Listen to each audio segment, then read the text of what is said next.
waxaan ka codsanayaa Soomaalida duco maalinta 21 January waxaan marayaa maxkamadii waxa iga xaq darro iga qaatay todobadeeda caruur dad aan igu diin ahayn igu dad ahayn igu deegaan ahayn waxa 1 January waxaan marayaa maxkamadii waxa iga xaq darro iga qaatay todobadeeda caruur dad aan igu diin ahayn igu dad ahayn igu deegaan ahayn waxa ilaahay iga baridaan inuu ilaahay rabbiga subxaana qaadirka iga soo afduubo inuu ilaahay iga soo qaado inta soo bilood ilmeyga ma arkin bishii shanaada noo socoto maana waxa iga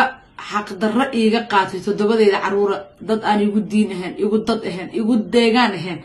waxa ilaahay iga baridaan inuu ilaahay rabbiga subxaana qaadirka iga soo afduubo inuu ilaahay iga soo qaado inta soo bilood ilmeyga ma arkin bishii shanaada noo socoto maanan arkin dad ilmahooda ilaahay iga baridaan inuu ilaahay rabbiga subxaana qaadirka iga soo afduubo inuu ilaahay iga soo qaado inta soo bilood ilmeyga ma arkin bishii shanaada noo socoto maanan arkin dad ilmahooda dilay baa la siiyay dad ilmahooda dhibaateey baa maxkamadda ilaahay uga fudeeyay annagu kamuunka deganaa waa kamuun xaaladiis ilaahay og yahay islaamnimada necab